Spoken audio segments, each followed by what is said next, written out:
एक आदमी था, चश्मा लगावे कर बहुत आदि रहे। दिनों में चश्मा लगाया रहा, रातों में चश्मा लगाया रहा, सोवे तो मुँह चश्मा लगाया रहा। और क्या चश्मा के कलर रहा है हरेर, जौन चीज देखे सब का हरेरे नजर आवे। पाले रहा है बर्द, तो जाए घाट छोले तो जत्ती झौरी का सब हरेरे नजर आवे। बस सब बटोल लावे बर्दवा का के रखे तो बर्दवा झूर घास खाई ले। तो बहुत परेशान करती, हरेर घास ले थी, खात नहीं है। फिर ले गया, फिर रखे तो कहाँ से खाई ले जाऊंगी। एक दिन उठा अपन चश्मा बर्दवा के लगाए दी, बजत्ती झौरी रहे सब बर्दवा खाए, तो हरेर नजर आए। तो हरेर रंग के चश्मा लगाया रहा, दुनिया का हरेरे नजर आओ। ऐसे आज अल्लाह ने दौलत दे दिया, खुशहाली दे दी, तो सब तुमको खुशहाली दिखाई देगा। सबका ख्याल रखो, पड़ोसियों का ख्याल रखो, भाई भाई बन के रहो। मुझे बड़ी खुशी हुई, हाफिज शेर मोहम्मद साहब ने बताया कि कल जहां मेरे यहाँ मुसलमानों की दावत है, वहीं हिंदू भाइयों की भी दावत है। भाईचारगी इस्लाम का हुक्म। हदीस पाक में नबी हुरैरा क़ाला क़ाला रसूलुल्लाह सल्लल्लाहु अलैहि वसल्लम, हजरत अबू हुरैरा से रवायत फरमाते अल्लाह के रसूल ने इरशाद फरमाया, ला तहस्ससु, किसी को ऐब न लगाओ, वला तजस्ससु, और किसी के अंदर ऐब तलाश न करो, वला तहासुदु, और हसद न करो, वला तबागदु, और बुग़्ज़ न करो, वकुनू इबादल्लाहि इख़वाना, और अल्लाह के बंदो आपस में भाई भाई बन जाओ। भाईचारगी का हुक्म मेरे नबी ने दिया, तो अल्लाह दे तो अल्लाह के बंदों को खिलाना चाहिए। वलीमा करना सुन्नत है, नबी करीम का हुक्म भी है। लेकिन जहाँ मेरे नबी ने वलीमा करने का हुक्म दिया, वहीं पर यह भी फरमाया। हजरत अबू हुरैरा रावी हैं, फरमाते हुजूर ने इरशाद फरमाया, शर्रुत तामी तामुल वलीमा, खानों में सबसे बुरा खाना वलीमा का है। सबसे बुरा खाना वलीमा का, हुक्म भी दे रहे हैं वलीमा करने का। तो कौन सा वलीमा का खाना सबसे बुरा है? सरकार फरमाते हैं, युदअल अगनिया, कि जिस वलीमा में मालदारों को बुलाया जाए, व युतरकुल फुकरा, और गरीबों फकीरों को छोड़ दिया जाए। जिस वलीमा में गरीब न पूछे जाए, वो वलीमा सबसे बुरा खाना। आज हम लोग मालदारों ही को बुला के खिलाते हैं।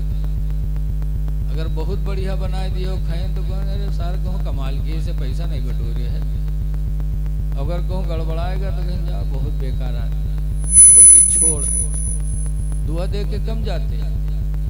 गरीबों को जब पूछोगे, गरीबों को खिलाओगे, वो गरीब के बच्चे जो अपने घरों में बकरे का गोश्त नहीं पाते, जर्दा नहीं पाते, जब वो खाएंगे दुआ दे या न दे, लेकिन उनका दिल खुश होगा।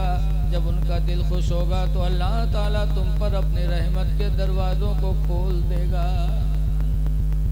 अल्लाह के बंदों के दिल को खुश कर देना, ये बहुत बड़ी बात है।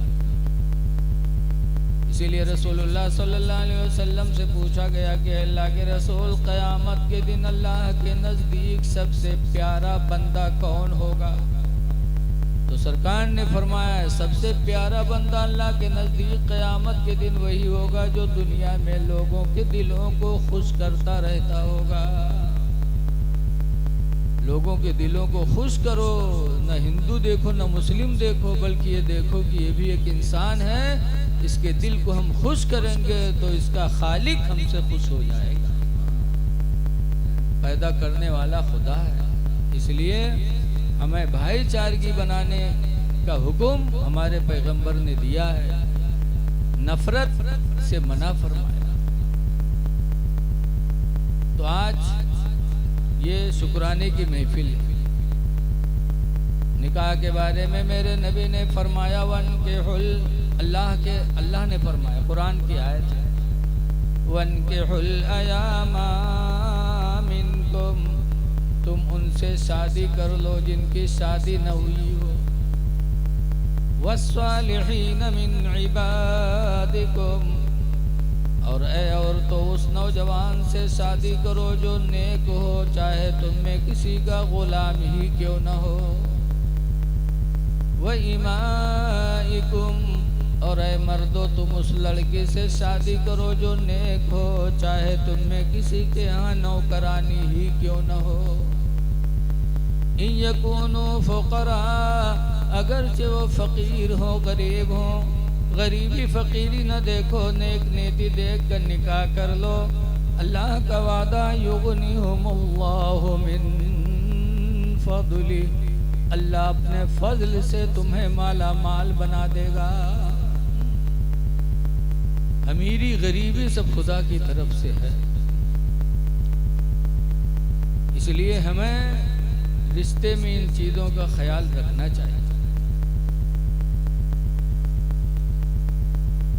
हमारे यहाँ नानपारा में एक राजा साहब थे, राजा सादत अली।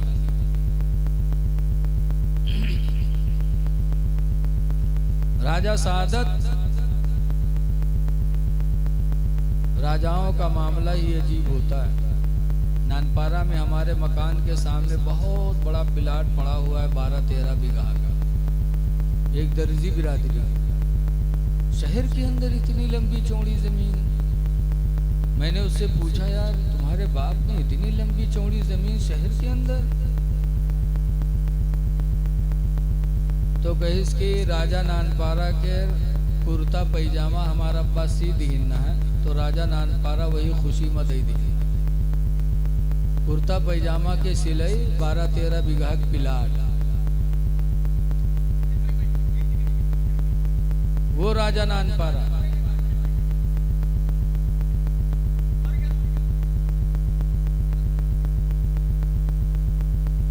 बैठो बेटा बैठो। ये सब अशरफ बिलाली भाई के यहाँ सब पैसा दिया रहा है, हमसे धन दुश्मनी की भाग ली सब। बैठो बेटा, थोड़ी देर बैठ जाओ। राजा नानपारा आला हजरत का जमाना पाए, तो आला हजरत से कहा था, कहलवाया था कि वो नात बड़ी अच्छी लिखते हैं, तो कह दो हमारे बारे में भी कुछ नात लिख दें, मुंह मांगा इनाम देंगे। जब दर्जी के यहाँ कुर्ता पैजामा 12 बीघा प्लाट दे सकत रहा है, तो राजा नानपारा आला हजरत को बहुत कुछ दे सकते। कहा लिख दो मेरे बारे में, तो जो मांगो दे देंगे। हम लोग हुए तो पूरी किताबें लिख दी थी, लेकिन आला हजरत फजल बरेलवी रज़ी अल्लाह अन्हु ने जब सुना तो कलम उठाया और अपने नबी की नात लिखी। वो कमाल हुस्ने हुजूर हैं कि गुमाने नक्शे जहां नहीं, ये नात लिखी। अवाला हजरत ने आखिर में राजा नानपारा को फटकारा। क्या लिखा? करे मदह अहले दुअल रज़ा, पड़े इस बला में मेरी बला। दौलत वाले की तारीफ है। करे मधु अहले दुअल रज़ा, पड़े इस बला में मेरी बला। मैं गदा हूँ अपने करीम का, मेरा दीन पारे ना नहीं। पारे ना, नान पारा, नान माने रोटी, पारा माने टुकड़ा। कहा मेरा दीन रोटी का टुकड़ा नहीं है कि जो डाल दे मैं उसकी तारीफ करूं। तारीफ करूंगा तो अपने नबी की करूंगा। तो राजा नानपारा इतने बड़े राजा थे, ऐसी हवेली बनवाई नानपारा में। क्या उम्मीद से बनवाई होगी कि मैं रहूंगा, मेरे लड़के रहेंगे, मेरे पोते रहेंगे, लेकिन आज उसमें उनकी नस्ल का कोई नहीं। नानपारा के डफाली उसमें रह गए, खरीद लिया, और उनकी नस्लें कहाँ चली गई कुछ पता नहीं। तो अल्लाह जिसको जब चाहे दे और जब चाहे छीन।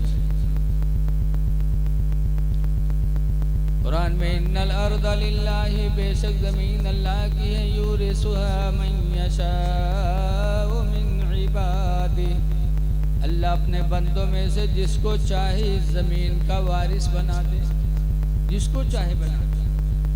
बहरहाल निकाह के टाइम दीनदारी देखना चाहिए और ये देखना चाहिए कि ये गरीब है, अगर इसकी लड़की हम कर लेंगे तो इसके सर का बोझा हल्का हो जाएगा।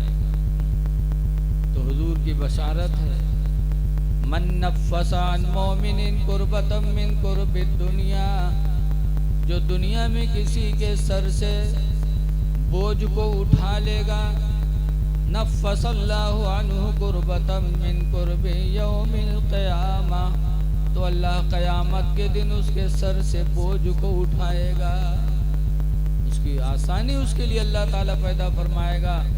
तो निकाह के टाइम इन चीज़ों का ख्याल रखना चाहिए। दुआ है कि अल्लाह ताला खैर व बरकत से माला माल फरमाए और जो नियत थी अल्लाह उस नियत में और इजाफा फरमाए। तो निकाह आजकल बड़ी सादगी का होना चाहिए, लेकिन आज बड़ी फजूल खर्ची निकाहों में हो रहा है। अभी सिद्धार्थ नगर में एक लड़का दूल्हा बना, तो उसके बाप ने छत पे खड़े होकर बारातियों के ऊपर 500 के नोट 30 लाख रुपया इसे निछावर कर दिया। ये क्या है? आज हमारे लड़के, अपने लड़के को हम पढ़ा नहीं पाए और दूल्हा बना के इतना हम लुटा रहे हैं। आज हमारी कौम प्यासी है डॉक्टर की, आज हमारी कौम प्यासी है वकील की, लेकिन हम अपने बच्चों को नहीं बना पाते। आलिम की प्यासी है हमारी कौम, अपने बच्चों को आलिम नहीं बना पाते।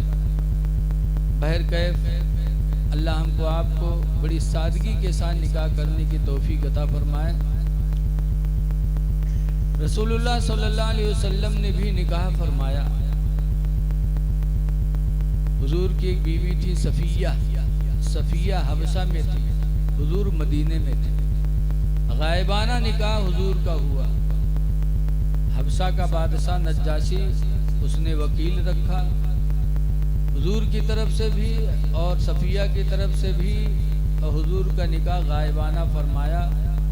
उसके बाद सफिया को मदीने से रुखसत किया, मक्का हबशा से, और मदीना आई तो सरकार ने भी वलीमा फरमाया था। वलीमा में सरकार ने क्या किया था, रोटी का मलीदा बनवाया और मदीने में तकसीम कर दिया और फरमाया, ऐ लोगों यही मेरा वलीमा। हुजूर चाहते तो बहुत कुछ कर सकते हैं। हदीस पाक में हुजूर फरमाते हैं, आयशा इन्नी लौ शीतु लसारत मैया जिबालुज़ ज़हबी, अगर मैं चाहता तो मेरे साथ साथ सोने के पहाड़ चला करते, लेकिन अल फ़क़्र फ़ख़्री, फ़कीरी में मुझे फ़ख्र। तो सरकार ने सादगी किया और तालीम उम्मत के लिए। हाँ, लेकिन अगर अल्लाह दे तो अल्लाह के बंदों पे खर्च करना चाहिए। खाना खिलाना इंसानों को ये बहुत बड़ा कार्य सवाब है। हुजूर सल्लल्लाहु अलैहि वसल्लम जब मक्का से हिजरत करके मदीना गए थे तो ये पैगाम दिया था, या अय्युहल्लज़ीना आमनू इफ़्शौ सलाम बैनकुम वतइमुत ताआमा बैनकुम, कि आपस में सलाम भी करो और आपस में एक दूसरे को खाना भी खिलाओ। तो वलीमा भी होना चाहिए, होता है। मियाँ बीवी का रिश्ता अल्लाह ने कुरान में बड़ा गहरा फरमाया है। अल्लाह एक जगह फरमाता है कुरान हकीम में, हुन्ना लिबासुल लकुम, कि बीवियाँ तुम्हारी लिबास हैं। बीवी लिबास है, लिबास का काम है इज्जत को ढक देना। बदन में फोड़ा है, दाग है, आपने लिबास पहन लिया, सब छुप गया। ऐसे बीवी शौहर के लिए लिबास है, मतलब यानी बीवी शौहर के ऐब को कहीं बयान न करे। ससुराल में कोई भी बात हो सब्र कर ले, मैके में न बताए। लेकिन आज देखा जाता है औरतें आई हैं ससुराल, लड़कियां होके बाद वापस गई हैं तो दुनिया भर वहाँ की तारा गई है। मेरी सास इस तरह है, मेरी सास ने डाहा, मेरे ससुर ने डाहा, मेरा आदमी इस तरह है। अब वो बेचारा जब आने गई तो उसका सब थुकी है ससुराल वाले। जब थुकी है तो बहुत सोचा था कि अब की ले जाए तब इनका कूटी का ही देश। जब लेकर आवत है कूटक शुरू करत है तब वही घर जंग का अखाड़ा बन जाता। हमारी बच्चियों को ससुराल की इज्जत को बढ़ाना चाहिए, न कि ससुराल की बेइज्जती बताकर अपने घर को बर्बाद करना चाहिए। कुरान ने बताया बीवी मर्द का लिबास है। ऐसे अल्लाह फरमाता वान तुम लिबासुल लहुन्ना, और ऐ मर्दो तुम अपनी बीवियों के लिबास हो। मर्द भी बीवी का लिबास है कि मर्द भी अपनी बीवी की कहीं कमी न बयान करे, कहीं उसके ऐब को न बयान करे, बल्कि सब्र कर ले और अपनी बीवी की तारीफ ही करे। और जब बीवी सुनेगी तो अपने शौहर से और ज्यादा मोहब्बत करेगी, घर को मिसले जन्नत बना के रखेगी। तो मियाँ बीवी एक दूसरे के लिए लिबास है। लेकिन आज तालीम न होने की बुनियाद पर न बीवी शौहर की कदर कर पाते, न शौहर बीवी की कदर कर पाता। हजरत उमर फारूक आजम रज़ी अल्लाह ताला अन्हु फरमाया करते थे कि ऐ लोगों, औरतों के एहसान मानो। औरतों के बहुत एहसानात होते हैं। पहला एहसान ये कि उसके वजह से आदमी की निगाहें गुनाहों से बचती हैं। ज़िना से बचता है इंसान, किसकी वजह से? बीवी की वजह से। ये सबसे बड़ा एहसान है बीवी का शौहर पर। और दूसरा एहसान ये है कि मर्द की अमानत को बीवी 9 महीना तक अपने पेट में महफूज रखती है। तीसरा एहसान ये है कि अपने सीने का दूध मुफ्त में उसके औलाद को पिलाती रहती है। और चौथा एहसान ये है कि बीवी की वजह से उसका घर मिसले जन्नत बना रहता है। एक एहसान ये भी है कि हमारे तुम्हारे बच्चों को बीवी संवारती है, पालती है। इसलिए सरकार ने भी चलते चलते वसीयत किया था। अन अबी हुरैरा क़ाला क़ाला रसूलुल्लाह सल्लल्लाहु अलैहि वसल्लम, अबू हुरैरा से रवायत है, फरमाते अल्लाह के रसूल ने इरशाद फरमाया, अस्तौसू बिन निसाई खैरा, ऐ मेरे उम्मतियों मैं तुमको वसीयत करता हूँ कि औरतों के साथ भलाई करना। क्यों? फ़इन्नहुन्ना खुलिक़ना मिन दिलिन, इसलिए कि ये औरतें पसली की टेढ़ी हड्डी से बनाई गई हैं। औरतों की पैदावार पसली की टेढ़ी हड्डी से। और हड्डी टेढ़ी सीधी करोगे तो सीधी होगी, हड्डी टूट जाएगी लेकिन सीधी नहीं। ऐसे ही इनको ज्यादा सीधी करोगे तो ये सीधी तो नहीं होंगी, तलाक तो ले लेंगे लेकिन सीधी नहीं होंगी। टेढ़ी है तो टेढ़ी रही है जरूर, इसलिए इनके साथ अच्छा बर्ताव करो। आदम अलैहिस्सलाम जन्नत में थे, मायूस रहते थे। अल्लाह ताला ने फरमाया, आदम मेरी जन्नत में कोई कमी है? तुम मायूस रहते हो जन्नत में? कहा अल्लाह जन्नत में सब कुछ है लेकिन एक चीज नहीं। कहा क्या? कहा जन्नत में मेरी बीवी नहीं। काश अगर मेरी बीवी भी इसी जन्नत में होती तो ये जन्नत मुझे और अच्छी लगती। तो अल्लाह ताला ने आदम अलैहिस्सलाम को नींद दे दिया। आदम अलैहिस्सलाम को आंख लगी, सो गए। सोए तो उनकी बाईं पसली की एक हड्डी अल्लाह ने निकाला और उस हड्डी से कहा कुन, हो जा। वो हड्डी आनन फानन हव्वा बन के तैयार हो गई, हजरत हव्वा। आदम अलैहिस्सलाम की आंख खुली, देखा हसीनो जमील हव्वा खड़ी है। पूछा अल्लाह कौन है? अल्लाह ने फरमाया तुम्हारी दुनिया और आखिरत में होने वाली बीवी हव्वा है। तो पता चला कि औरतें टेढ़ी हड्डी से बनी, इसलिए सरकार ने इन पर रहम दिली का हुक्म दिया है। हुजूर सल्लल्लाहु अलैहि वसल्लम जिस बीमारी में विसाल किए, बीमारी में थे सरकार, तो हुजूर की बीवी हजरत आयशा कहती हैं कि रसूलुल्लाह सल्लल्लाहु अलैहि वसल्लम की बीमारी में तसले में पानी सामने रखा था, तो सरकार उस तसले के पानी में बार बार हाथ डालते, कभी कहते अल्लाहुम्मा रफीक़िल आला, अल्लाह मुझे अपने अच्छे साथियों में पहुंचा दे। कभी उस पानी में हाथ रखते और कहते अस्सलातु व मा मलकत ऐमानुकुम, ऐ लोगों मैं जा रहा हूँ लेकिन दो चीज़ों का ख्याल रखना, अस्सला नमाज का ख्याल रखना, व मा मलकत ऐमानुकुम और उनका ख्याल रखना जो तुम्हारे हाथों के मातहत हैं, मातहतों का ख्याल रखना, मातहतों पर जुल्म न करना। मातहत कौन है? बीवी है, बच्चे हैं, छोटे भाई हैं, छोटी बहनें हैं, मजदूर है,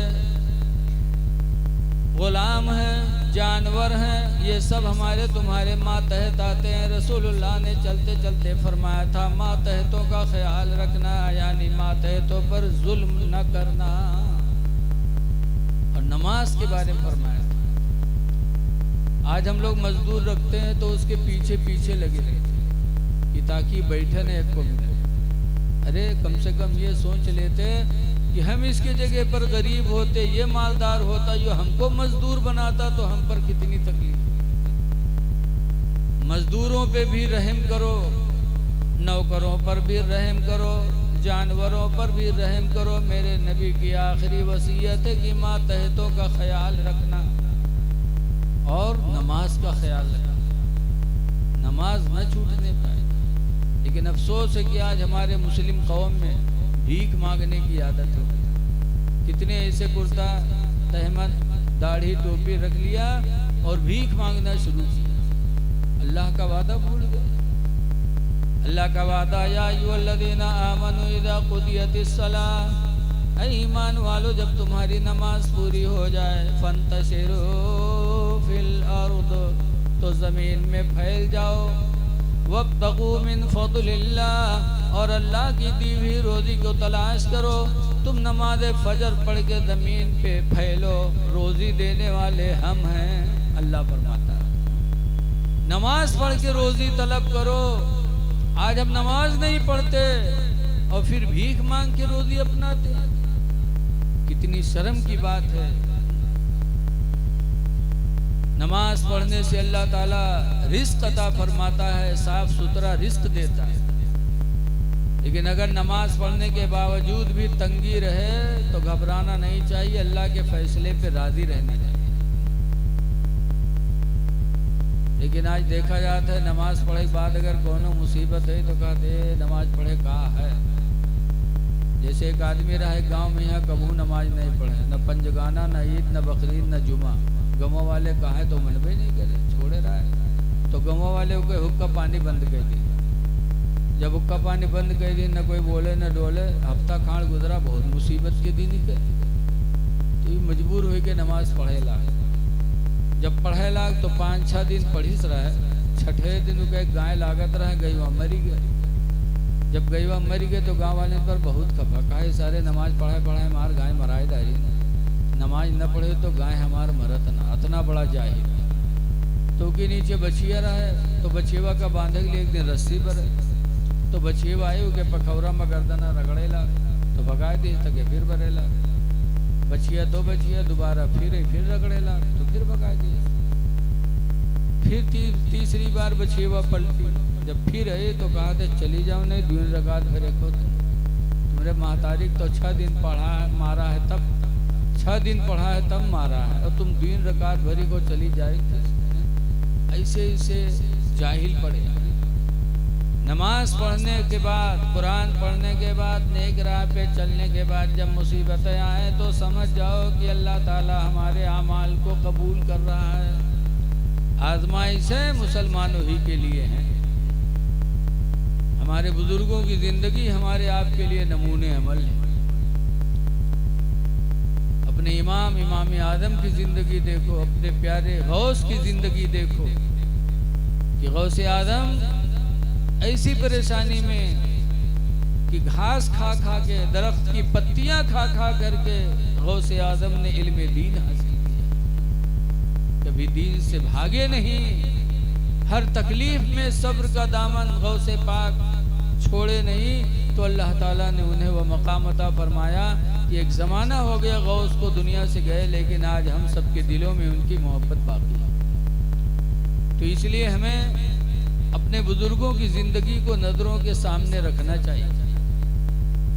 हमसे ज़्यादा मोहब्बत तो अल्लाह और उसके रसूल से पत्थरों ने किया। हम तो इंसान हैं, पत्थरों ने किया। हज़रत मूसा अलैहिस्सलाम की तारीख देखो। मूसा अलैहिस्सलाम के कौम बनी इसराइल सब दरिया में नहाते थे नंग धड़ंग होकर, कोई कपड़ा नहीं, सब ऐसे मिलके नहाते थे। मूसा अलैहिस्सलाम ने मना किया कि एक दूसरे के सामने नंगे होकर नहाना मना है, तन्हाई में हो तो नंगे नहा सकते हो, एक दूसरे के सामने नंगे नहाना मना है। लेकिन उनकी कौम न मानी। मूसा अलैहिस्सलाम अलग जाके दरिया में नंगे नहाते थे और कपड़े को एक पत्थर पे रख देते थे। उनकी कौम कहने लगी कुछ नहीं, मूसा अलैहिस्सलाम के बदन में दाग, कोई ऐब है, उसी को छुपाने के लिए हम लोगों के साथ नंगा नहीं नहाते, अलग नहाते हैं। जब कौम मूसा अलैहिस्सलाम की इस तरह बुराई करने लगी तो एक दिन मूसा अलैहिस्सलाम जैसे कपड़ा उतार के पत्थर पे रखा और नहाने गए, वैसे वो पत्थर मूसा अलैहिस्सलाम का कपड़ा लेके भगा। जब भगा तो मूसा अलैहिस्सलाम दौड़े पकड़ने के लिए। वो पत्थर भाग रहा था कपड़ा लेकर और मूसा अलैहिस्सलाम खरीद रहे थे। कहते थे सौबी हजर, सौबी हजर, हजर यानी ऐ पत्थर मेरा कपड़ा दे दे, ऐ पत्थर मेरा कपड़ा दे दे। लेकिन वो पत्थर भागता रहा, पूरी गली कूची में गया। मूसा अलैहिस्सलाम ऐसे नंगे दौड़ते रहे। सब ने देख लिया कि मूसा अलैहिस्सलाम के बदन में तो कोई दाग नहीं, कोई ऐब नहीं है। जब सब ने देख लिया तो पत्थर रुक गया। मूसा अलैहिस्सलाम ने कपड़ा लिया और पत्थर को डंडा मारा गुस्से में, तो पत्थर में दाग बन गया मूसा अलैहिस्सलाम के डंडे का। लेकिन जब मूसा अलैहिस्सलाम ने देखा कि जो कौम मेरी बुराई करती थी, पत्थर ने इन लोगों को बुराई करने से मना कर दिया, तो मूसा अलैहिस्सलाम को उस पत्थर से मोहब्बत हो गई। तो उस पत्थर को उठा के झोली में रख दिया, साथ रखते थे पत्थर को। लेकिन जब मैदान तीह में उनकी कौम प्यासी हुई, पानी न पाई, मूसा अलैहिस्सलाम ने अपनी कौम के लिए खुदा से बारिश तलब की कि अल्लाह तेरे ने एक बंदे हैं, बारिश बरसा दे, प्यासे हैं। तो अल्लाह ताला ने फरमाया फदरिब बिअसाकल हजरा, ऐ मूसा अपना डंडा पत्थर पे मारो जो पत्थर तुम रखे हो। मूसा अलैहिस्सलाम ने उस पत्थर पे फिर डंडा मारा। तो कुरान में फन फजरत मिन हुस्नता शरता आईना, तो उस पत्थर से 12 दरिया निकले, 12 चश्मे निकल पड़े। 12 कबीले के लोग थे, सबके लिए अलग अलग चश्मा बहने लगा और सबकी घाट मुतय्यन हो गई। कहने का मकसद ये है कि पत्थर भी अल्लाह के नबियों से मोहब्बत किए।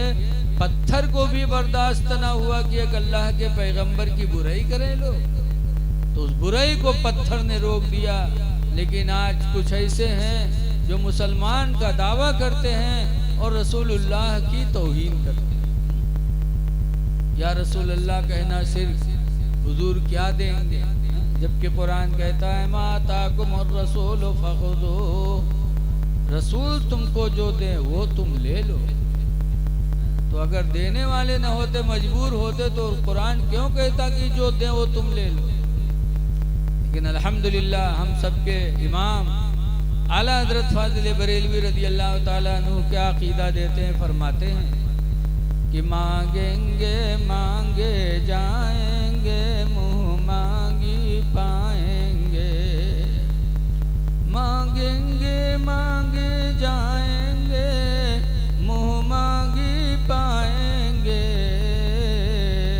और सरकार में नला है ना हाजत वगर की है, सरकार में नला है ना हाजत अगर की है। अभी कारी आरिफ साहब ने कहा था कि जिसके दिल में खुदा का डर होता है वो खुशी और गम में भी अपने नबी की महफिल किया करता है। ये नबी की महफिल यकीनन रसूलुल्लाह सल्लल्लाहु अलैहि वसल्लम से सच्ची मोहब्बत की निशानी है। देखो, शादी के मौके पर जगह की रातें भी होती हैं। ये महफिलें क्यों होती हैं? शुक्राने के तौर पर कि इंसान इस मौके पर खुदा का शुक्र अदा करे कि अल्लाह तेरा एहसान है, तूने मुझे औलाद दिया और औलाद को जवानी अता फरमाई, और अल्लाह उसके निकाह का मौका तूने इनायत किया, तेरा शुक्र है। और उस शुक्र में इंसान कुरान पढ़े, नमाज पढ़े और अल्लाह से दुआएं मांगे तो अल्लाह ताला अपने बंदे के दर्जात को दुनिया में भी बुलंद फरमा देता है, आखिरत में भी बुलंद फरमा देता है। आज जहेज मांगने का रस्म हम मुसलमानों में जारी हो। देना तो सुन्नत है लेकिन मांगना ये मना है।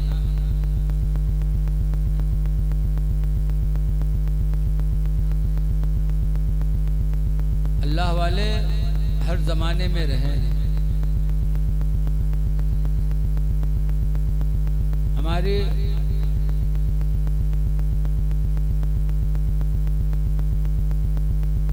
हाफिज जी तो हमारी तकरीर जो है तो वो टाइम हो गया ज़्यादा ना, हर चीज़ का टाइम होता है, 1 बजने वाले हैं। अब नींद इंसान को आएगी, छोटी रात है, हर चीज़ का एक वक्त अल्लाह ने मुतय्यन किया।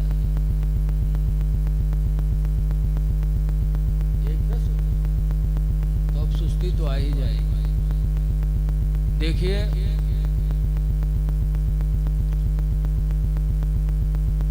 आजकल कोई भी हो मसला तो जब आदमी को शक हो तो अपने इमाम से वो राब्ता करे, आलिम से राब्ता करे। लेकिन आज लोग खुद ब खुद अपने आप को मुफ्ती समझते हैं। एक मिस्टर साहब थे, उन्होंने एक मौलाना से मसला पूछा कि मौलाना साहब, घर में दही रखा हुआ था, कपड़े से ढका था, और हम आए तो घर में से कुत्ता निकला और उसके मुंह में दही लगा हुआ था, और जब अंदर गया तो देखा कपड़ा ढका हुआ है, कपड़ा खोला तो कहीं उसके मुंह का निशान भी नहीं है। तो ऐसे दही को पाक माना जाए कि नापाक माना जाए? मौलाना साहब ने कहा पाक माना जाए। वाह साहब, कुत्ता घर में से निकला, उसके मुंह में दही लगा हुआ है, और आप कहते हो दही पाकी है? मौलाना साहब ने कहा जब दही ढका हुआ मिला, उसमें मुंह भी नहीं कहीं लगा हुआ मिला आपको, तो दही का पाक होना यकीनी है, और यकीन शक से ज़ाहिल नहीं होता। हो सकता है कि कुत्ता किसी दूसरे घर से दही खा के तुम्हारे घर में घुसा हो और निकला हो तो वही दही लगा हुआ हो। कहा नहीं, ऐसा हो ही नहीं सकता यार, मौलाना लोग ऐसा मसला बताते जो समझ में नहीं आता। मिस्टर ने मौलाना को हड़का दिया, मौलाना साहब बेचारे चुप हो गए। मिस्टर साहब घर गए तो बीवी ने कहा कि आप एक मुर्गा ज़बह करिए, आज गोश्त बनना है, आप मुर्गा ज़बह करिए, जब तक मैं अपना हार धुल लेती हूँ फिर मुर्गा बनाती हूँ। मिस्टर साहब छुरी लेकिन मुर्गा ज़बह करे लगे, और इधर बीवी हार उतार के चारपाई रख के पानी ले गए। इतने में चील आई और हार को कोई खाने वाली चीज़ समझी तो पंजे में दबा के उड़ के चली गई। अब बेगम साहिबा चिल्लाई कि चील हार लेके चला गया, चील हार लेके चला गया। मिस्टर साहब ने जब सुना तो हाथ में छुरी लिहन रहा है, खून लागे रहा है, वह चील के पीछे दौड़े लगे। दौड़ते रहे, चील गई एक झाड़ी में, एक पेड़ के ऊपर बैठी। मिस्टर साहब ने ढीला मारा तो चील ने हार को छोड़ दिया। तो गए हार उठाने, तो वहां पहुंचे तो देखा एक औरत ज़बह की हुई पड़ी। मिस्टर साहब को रहम आया जी। जब झाड़ में से निकले, हार उठा के हाथ में छुरी थी, खून की बूंदें टपक रही थी। इत्तेफाक से पुलिस की गाड़ी निकली तो मिस्टर के हाथ में छुरी देखा, खून की बूंदें टपक रही थी तो पुलिस ने पकड़ लिया। पकड़ने के बाद अंदर गए तो देखा एक औरत ज़बह की हुई पड़ी है। दरोगा ने 3-4 डंडा मारा और लेकर के जेल में बंद किया। मिस्टर साहब तमाम कुछ कहते रहे कि मैंने ज़बह नहीं किया, लेकिन जैसे कहते मैंने ज़बह नहीं किया वैसे उसको और हंटर पड़ते। यहाँ तक कि फैसला हुआ कि इसको फांसी दी जाए, फला औरत का ये कातिल है। जब उनको फांसी के लिए लोग ले चलने लगे तब एक शख्स दौड़ता हुआ आया और कहता है, जज साहब कातिल ये नहीं है, वो लाश जो औरत की पड़ी है वो मेरी बीवी है, बदचलन थी वो, बदचलनी की वजह से मैंने उसे ज़बह कर दिया, उसका कातिल मैं हूँ, ये कातिल नहीं है, फांसी इसको क्यों दी जा रही है। तब पूछा कि तुम कातिल नहीं हो, कहा ना। तब अपना पूरा वाक़या बताया। तब मिस्टर छुटे, तब उनको मौलाना का मसला याद आया कि मौलाना ने जो कहा था वो सही कहा था कि यकीन शख्स से ज़ाइल नहीं होता। जैसे मारा था कोई दूसरा और छुरी लेके मैं निकला, ऐसे ही कुत्ता दही और कहीं खाया और मुंह में लगा हुआ था तो समझा गया घर में दही खाया। तो इंसान पर जब पड़ती है तब उसको याद आती है। याद रखो, अपने इमाम से, अपने मदरसे के आलिम से हर मामले की तहकीक करना चाहिए। कोई भी मसला हो तो पहले अपने आलिम से राब्ता करो, इसलिए कि इल्म ये बहुत बड़ी दौलत है। अल्लाह कुरान में फरमाता है, फस्अलू अहल ज़िक्र इन कुंतुम ला तालमून, तुम इल्म वालों से मसला पूछो अगर तुम न जानते हो। लेकिन आज मसला पूछेंगे भी तो ऐसा मसला कि मौलानों के हाथ पे ले जाए। बहुत से पूछबो करिए तो कहें मौलाना साहब ये बताओ कि आदम अलैहिस्सलाम के निकाह को पढ़ावा रहा है, अब बताओ कहाँ का रजिस्टर ढूंढा जाए। बहुत कहीं बताओ मूसा अलैहिस्सलाम के खाला के का नाम रहा जरा, अब बताओ उनके खाला के नाम नहीं जाना तो इस्लाम में कौन कमी आई जाती। हमको चाहिए कि हम वो मसाइल सीखें जिनके ऊपर हमारी आखिरत और दुनिया की कामयाबी मौकूफ़ है, उन चीज़ों को हम पूछें। अभी हज़रत मौलाना आरिफ साहब ने बताया था कि तलबुल हलाली, हलाल रोज़ी का तलब करना ये मुसलमान पर फ़र्ज़ है।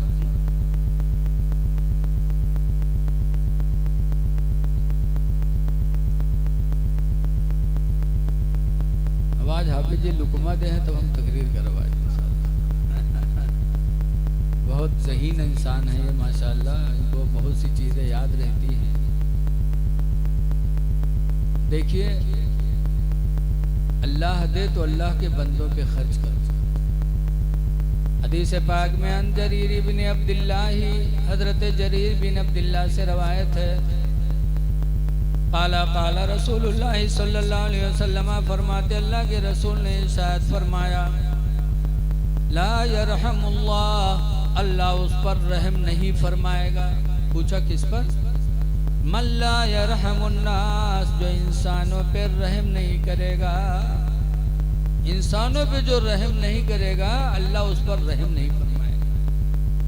इसलिए हमें रहम जब भी हमारा माना जाएगा जब हम प्यासे को पानी पिला दे, भूखे को खाना खिला दे, नंगे को कपड़ा पहना दे, तब रहम माना जाएगा। और वैसे हमारा दावा है कि हम बहुत रहम दिल हैं और इन चीज़ों से हम दूर रहें तो रहम दिली नहीं मानी जाएगी। अल्लाह दे तो अल्लाह के बंदों को खिलाना चाहिए। इस सिलसिले में सहाबे किराम की रवायतें बहुत हैं। हजरत उमर फारूक आजम के ज़माने में एक बुढ़िया रहती थी मदीने के पास, जो बेवा थी। हजरत उमर को पता चला तो अपनी बीवी से आके कहने लगे, मेरी बीवी फला औरत बेवा है, कोई रोजी कमाने वाला नहीं है, आज तुम खाना बनाओ, मैं खाना ले जा करके उस बेवा औरत को खिला दो ताकि वो नेकी अल्लाह ताला हमें तुम्हें अता फरमा दे। हजरत उमर की बीवी ने खाना बनाया। हजरत उमर जब लेके चले और उसके दरवाजे पर पहुंचे, दरवाज़ा खटखटाया। बुढ़िया ने पूछा, कौन? का मदीने का उमर है, तुम्हारे लिए खाना लेके आया, खाना ले लो। बुढ़िया ने कहा कि अभी अभी एक साहब ने मुझे खिला दिया है, अब खाने की ज़रूरत नहीं, ले जाओ। उस ज़माने के गरीब भी बड़े साबिर होते थे, एक टाइम का मिल गया तो दूसरे टाइम की फिक्र नहीं होती थी। कहा अभी अभी किसी ने खिला दिया, ले जाओ। हजरत उमर वापस लाए और गमगीन बैठ गए। बीवी ने कहा क्या हुआ? कहा आज वो नेकी हमसे पहले कोई लेके चला गया।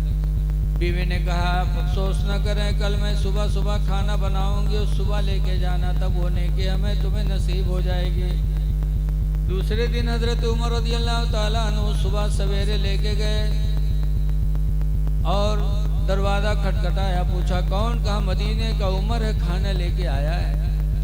बुढ़िया ने कहा अभी अभी तो एक साहब खिला के निकले हैं, रास्ते में मुलाकात नहीं हुई, अभी अभी तो एक साहब गए खिला करके, बेटा नहीं चाहिए। हजरत उमर फिर चले आए, बहुत अफसोस। बीवी ने पूछा क्या हुआ? कहा आज भी वो नेकी हमसे पहले कोई हमारा भाई लेके चला गया। उनकी बीवी कहती है गम न करो, आने वाली रात आने दो, आज हम रात में खाना बनाएंगे, सुबह फजर पढ़ के सबसे पहले खाना ले जाके देना, तब वो नेकी हमको तुमको नसीब हो जाएगी। तीसरे दिन फिर वो खाना लेके हजरत उमर गए, दरवाज़ा खटखटाया तो उसका एक लड़का था। कहा अम्मा कोई दरवाज़ा खटखटा रहा है। कहा जाओ पूछो कौन है। देखा तो हजरत उमर का मदीने के उमर है, खाना लेके आए हैं। बुढ़िया ने कहा दरवाज़ा खोल दो। जब दरवाज़ा खोला तो क्या देखते हैं हजरत उमर कि हजरत अबू बकर सिद्दीक रज़ियल्लाहु ताला अन्हु बुढ़िया को खाना खिला के और अपना बर्तन बांध के वापस आने की इजाज़त मांग रहे हैं। हजरत उमर ने देखा तो हजरत अबू बकर से चिपट गए और चिपट के रो रो के कहने लगे अबू बकर खुदा की कसम, रसूलुल्लाह की उम्मत में आपसे ज़्यादा नेकी कमाने वाला कोई नहीं है। ये सहाबा का जज्बा होता था अल्लाह के बंदों को खिलाने का, लेकिन आज हम उन्हीं सहाबा के मानने वाले हैं जो अपने पड़ोसियों की खैरियत नहीं लेते, न अपने इमाम की खैरियत लेते, न अपने भाई की। आज बहुत सी मस्जिदें तो इसीलिए सुनी पड़ी हैं कि उनको खाना नहीं मिल पाता। एक जगह दावत पठाई है तो कहीं आज हम खेत काटे गए थे, कहूँ दूसरी जगह कौआ है, दूसरी जगह पढ़े हैं तो कहीं आज हम फलानी जगह गए थे, आज मौका नहीं है, जाके तो कहूँ और कहुआ है। एक इमाम अपनी दावत 2 जगह 4 जगह भेजे। और बाज़ लोग तो ऐसे ही पत्थर दिल के गांव में हैं। मौलाना अबू नूर बशीर ने लिखा है कि एक गांव रहा है तो गांव भर इमाम साहब का चंदा दे, इमाम साहब का तनख्वाह दे, दावत ले, लेकिन एक घर ऐसा रहा जो इमाम साहब का कबू कुछ नहीं। इमामों जान के कि गांव में कौन दुश्मन है हमारे तो फलनवा। एक दिन इमाम साहब बेचारे असर पढ़ाए के मस्जिद के आंगन में टहल रहे थे कि असर के बाद का वक्त था, तो उसी घर से, जिस घर से कभी कुछ नहीं मिला, उसी घर से एक छोटा बच्चा मिट्टी का कूंडा सर पर रखे और कागज़ से ढके और मस्जिद की तरफ चला गया। इमाम साहब देखें तो मुँह में पानी आएगा, कहीं लागत है ही कि आज कुछ जुगाड़। तसला उतार के रखिन मस्जिद में तो के पलथी मार के बैठे, कागज़ हटाए तो देखें पूरा कूंडा खीर से भरा। तो मौलाना साहब, इमाम साहब चौंके, कहीं हाँ ये घर से कबू अब तारी तक नहीं और आज पूरा कूंडा भर के खीर से आवा है। मौली साहब कहीं नारे तोरे महतारी का हमरे खातिर खीरे पठवे रहा है, तो कोनो पियाली में पठे दी है, कोनो प्लेट में पठे दी है, पूरा कूंडा भर के पठे से कहा भैंसा वैसा वही कहा। तो लड़का कहीं ना ही मौली साहब, छोड़ लड़का रहा झूठ बोले कहा जाना है। कहीं ना ही मौली साहब, हमारा अम्मा खीर बना के रखीन और चली गई पानी ले, अत्य में यहाँ कुतुआ वा मुँह डार के खाए लाग। तो अब्बा लाठी लेके अम्मा दौरे कहीं ना रही, खीर कुत्ता झूठ गई थी, सब कहा हुई रे। तो अम्मा कहीं घबराओ ना, मस्जिद में पठे दे, मौली साहब खाए ले। जब मौलवी सुनी तो उठाए कूंडा फेंकी, कहीं ला हौल वला कुव्वता इल्ला बिल्लाह, ला हौल वला कुव्वता इल्ला बिल्लाह। इतनी जोर से ला हौल पढ़े के लड़का रोवे लाग। तब मौली साहब डांटी, कहने भी रोता क्यों है? तो मौली साहब कूड़ा फोड़ डाले हो, यही कूड़ा में हमारा अम्मा कूड़ा फेंकत रहा है, कूड़ा किमा फेंकी है मौली साहब। तब मौलवी अपन खोपड़ी पीटे लागे कि हाय अल्लाह हम इतने बदनसीब निकले कि खीर मिली कुत्तक जूट वो वैसे बर्तन में जिसमें कूड़ा फेंका जा रहा है। आज यही हाल है हम लोगों का। ऐ लोगों, अपने इमाम की कदर करो। अपने इमाम, जब भूखे को खाना खिलाने से अल्लाह इतना खुश होता है, तो इमाम को, मस्जिद के मुअज्जिन को, मदरसे के मुदर्रिस को, तलबा को खिलाने से अल्लाह कितना खुश होगा। अल्लाह को खुश करने की कोशिश करो, अल्लाह खुश होगा तो हमारी दुनिया भी अच्छी, आखिरत भी अच्छी। अच्छे अमाल कर लो, चंद दिन की जिंदगी मिली है। हुजूर मुफ्ती नानपारा अलैहिर्रहमा कहा करते थे, हमेशा के लिए रहना नहीं इस दार फानी में, हमेशा के लिए रहना नहीं इस दार फानी में, कुछ अच्छे काम कर लो 4 दिन की जिंदगानी में, कुछ अच्छे काम कर लो 4 दिन की जिंदगानी में। और जो जीते हो तो इस दुनिया में कोई काम कर जाओ, जो जीते हो तो इस दुनिया में कोई काम कर जाओ। खुदा तौफीक दे तो खिदमत इस्लाम कर जाओ, खुदा तौफीक दे तो खिदमत इस्लाम कर जाओ। नमाज़ों को पढ़िए, पाको साफ रहिए, खुदा जाने किस वक्त बुलावा आ जाए। दुआ है कि अल्लाह ताला इस महफिल के सदक़े में हमारे आपके गुनाहों को माफ़ कर दे, और हमारे हाफिज़ शेर मोहम्मद साहब जो बानी जलसा हैं, अल्लाह उनकी रोज़ी में और तरक्की अता फरमाए। आप सबके, हम सब के रोज़ियों में अल्लाह बरकत अता फरमाए। अब खड़े हो जाइए, सलातो सलाम।